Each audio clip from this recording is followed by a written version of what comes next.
வணக்கம். மாலை முரசு செய்திகளை விரிவாக பார்ப்பதற்கு முன்பாக முதல் தலைப்புச் செய்திகளை பார்க்கலாம்.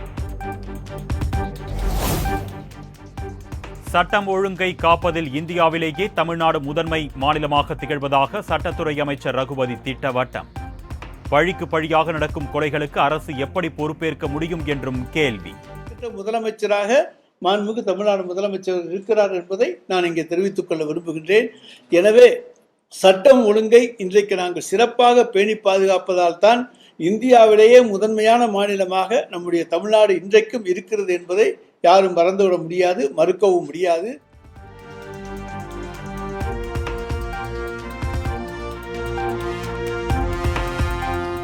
காஞ்சிபுரம் மாநகராட்சி கூட்டத்தில் கவுன்சிலர்கள் யாரும் கலந்து கொள்ளாததால் மேயருக்கு எதிரான நம்பிக்கையில்லா தீர்மானம் தோல்வி. மேயர் பதவியை தக்க வைத்துக் கொண்டார் மகாலட்சுமி.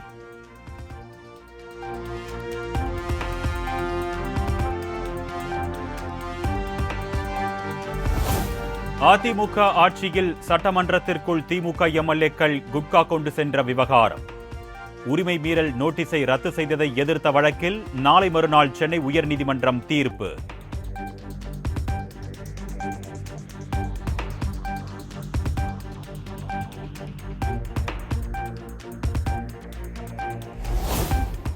$35 கோடியே 25 லட்சம் ரூபாய் மதிப்பீட்டில் ஊரக வளர்ச்சி மற்றும் ஊராட்சித்துறை அலுவலர்களின் பயன்பாட்டிற்கு புதிய வாகனங்கள் வழங்கல். முதலமைச்சர் மு.க. ஸ்டாலின் கொடியசைத்து தொடங்கி வைத்தார்.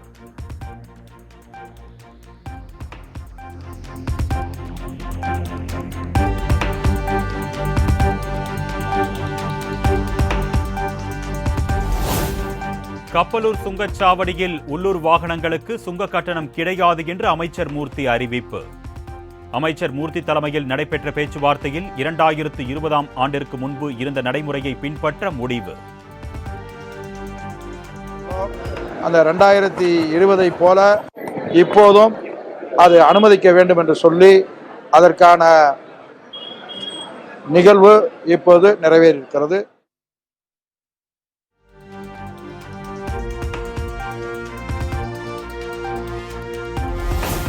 நீலகிரி, கோவை, திருப்பூர் உள்ளிட்ட 8 மாவட்டங்களில் இன்று கனமழைக்கு வாய்ப்பு.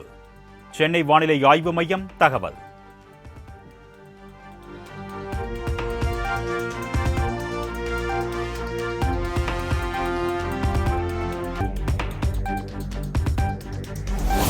ஜார்க்கண்ட் முதலமைச்சர் ஹேமந்த் சோரனின் ஜாமீனை எதிர்த்து அமலாக்கத்துறை தாக்கல் செய்த மனு தள்ளுபடி. ஜார்க்கண்ட் உயர்நீதிமன்றம் சரியான உத்தரவைத்தான் பிறப்பித்திருப்பதாக உச்சநீதிமன்றம் அதிரடி.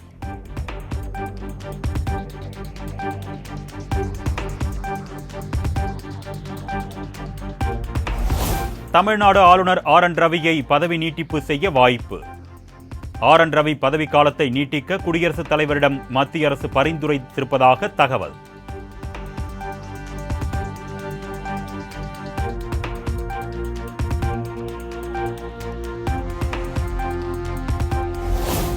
சென்னை டிபிஐ வளாகத்தை முற்றுகையிட வரும் ஆசிரியர்கள் வழியிலேயே தடுத்து நிறுத்தம். தமிழகம் முழுவதும் இருந்து போராட்டத்தில் பங்கேற்க குவிந்த ஆசிரியர்களை குண்டுக்கட்டாக கைது செய்தது காவல்துறை.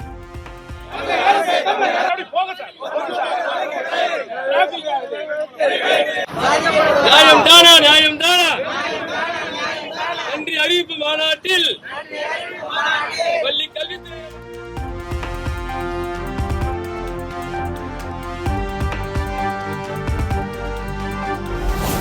தேர்தல் தோல்வி குறித்து திண்டுக்கல் மக்களவை தொகுதி அதிமுக நிர்வாகிகளுடன் எடப்பாடி பழனிசாமி ஆலோசனை.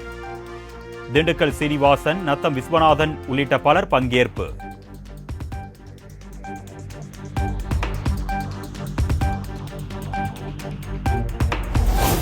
தமிழகத்தில் நிபா வைரஸ் பாதிப்பு இல்லை என்று சுகாதாரத்துறை அமைச்சர் மா. சுப்பிரமணியன் திட்டவட்டம்.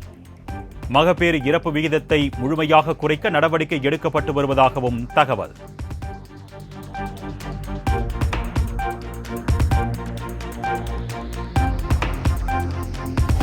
தமிழகத்திற்கு நிதி ஒதுக்கீடு செய்யப்படவில்லை என்று முதலமைச்சர் மு.க. ஸ்டாலின் கூறுவது அப்பட்டமான அரசியல்.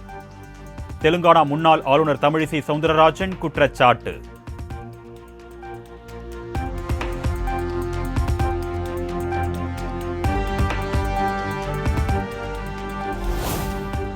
தமிழ்நாட்டில் ஒரே நாளில் 3 கொடிய அரசியல் படுகொலைகள் நடந்திருப்பது கடும் கண்டனத்திற்குரியது. சட்டம் ஒழுங்கை காக்க முடியாவிட்டால் திமுக அரசு பதவி விலக வேண்டும் என்று பாமக தலைவர் அன்புமணி ராமதாஸ் காட்டம்.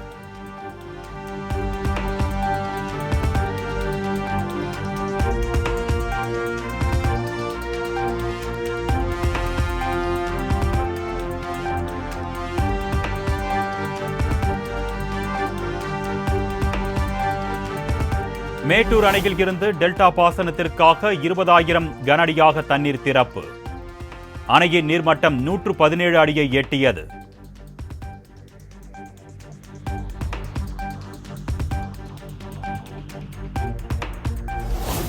மேட்டூர் அணையில் இருந்து கிழக்கு மற்றும் மேற்கு கால்வாயில் உடனடியாக பாசனத்திற்கு தண்ணீர் திறந்துவிட வேண்டும் என்று எதிர்க்கட்சித் தலைவர் எடப்பாடி பழனிசாமி வலியுறுத்தல். உபரி நீர் கடலில் கலப்பதை தவிர்க்க தமிழ்நாடு அரசு உடனடியாக நடவடிக்கை எடுக்க வேண்டும் என்றும் கோரிக்கை.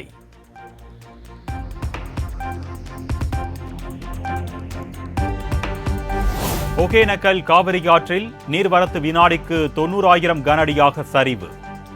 தாழ்வான பகுதிகளில் வசிக்கும் மக்கள் பாதுகாப்பான இடங்களுக்கு செல்லுமாறு மாவட்ட ஆட்சியர் அறிவுறுத்தல்.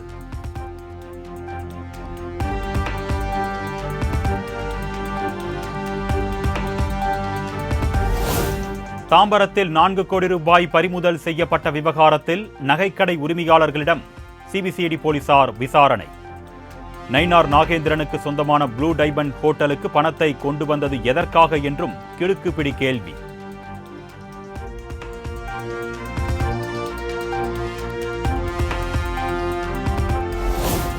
பொறியியல் படிப்புகளுக்கான பொதுப்பிரிவு கலந்தாய்வு தொடக்கம்.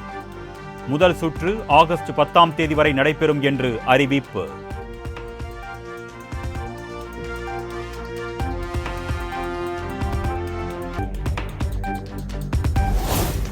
ஆடி கிருத்திகையையொட்டி சென்னை வடபழனி, திருத்தணி முருகன் கோவில்களில் அலைமோதிய மக்கள் கூட்டம்.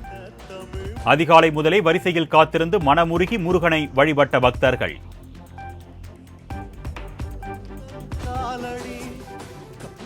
சேவடி மக்கள் அவனடி ஒன்று சேர்வோம் திருவடி.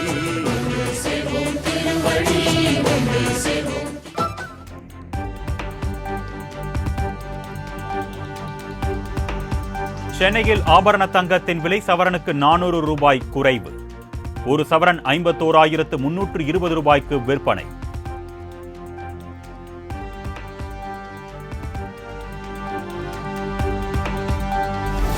மேற்கு தொடர்ச்சி மலைப்பகுதிகளில் பெய்து வரும் தொடர் மழையால் குற்றால அருவிகளில் வெள்ளப்பெருக்கு.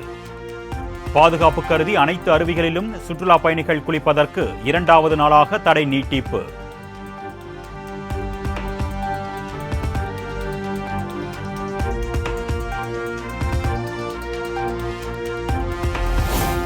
ராமநாதபுரம் மாவட்டம் பரமக்குடி அருகே காவனூர், முதுகுளத்தூர் சாலைகளை சீரமைக்க கோரி பொதுமக்கள் மறியல் போராட்டம். பேச்சுவார்த்தையில் ஈடுபட்ட போலீசாருக்கும் பொதுமக்களுக்கும் இடையே வாக்குவாதம் ஏற்பட்டதால் பரபரப்பு.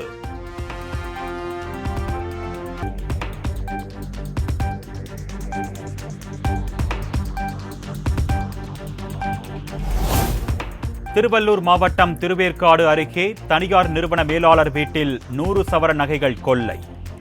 காவல்துறையினர் வழக்கு பதிவு செய்து தீவிர விசாரணை.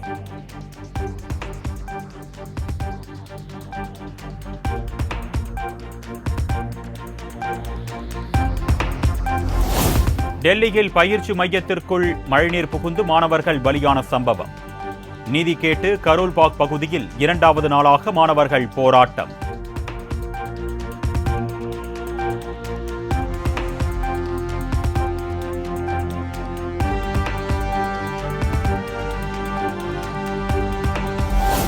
பொறியியல் படிப்புகளுக்கான கேட் நுழைவுத் தேர்வுக்கு ஆகஸ்ட் 24ஆம் தேதி முதல் விண்ணப்பிக்கலாம். விருப்பமுள்ளவர்கள் செப்டம்பர் 26ஆம் தேதிக்குள் விண்ணப்பிக்க வேண்டும் என்றும் அறிவுறுத்தல்.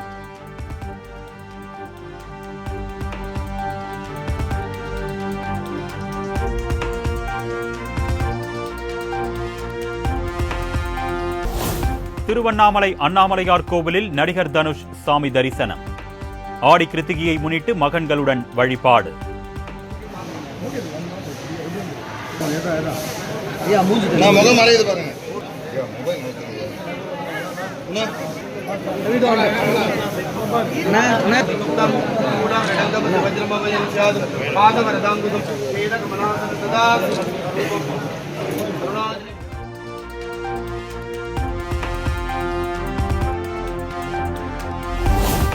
தமிழ்நாட்டில் ஆடி, ரோல்ஸ் ராய்ஸ், போர்ஷே, ஃபெராரி உள்ளிட்ட கார்களின் விற்பனை அதிகரிப்பு.